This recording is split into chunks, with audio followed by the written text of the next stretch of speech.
Nancy తన negative థాట్స్లోనే ఉండిపోయింది. ఆ ఎగ్జామ్లో నాన్సీ అనుకున్నంత స్కోర్ తను రీచ్ అవ్వలేకపోయింది. అప్పుడు నాన్సీ చాలా డిప్రెస్డ్ ఫీల్ అయింది. ఆ టైంలో షైనీ నాన్సీ దగ్గరికి వచ్చి జీసస్ కోసం చెప్పింది, ఎందుకు నువ్వు ఇలా నెగటివ్గా ఆలోచిస్తున్నావు? God made us unique.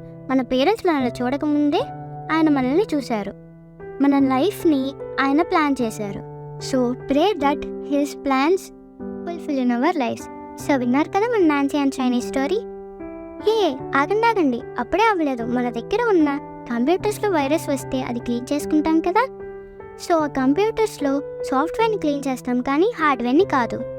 So మన లైఫ్లో ఉన్న నెగిటివ్ థాట్స్ని డిలీట్ చేసి పాజిటివ్ థాట్ని ఇంక్రీజ్ చేసుకోవాలి. So every morning start your day with these 3 sentences. I'm blessed enough, I'm strong enough, I'm the child of the Most High God. Start your day with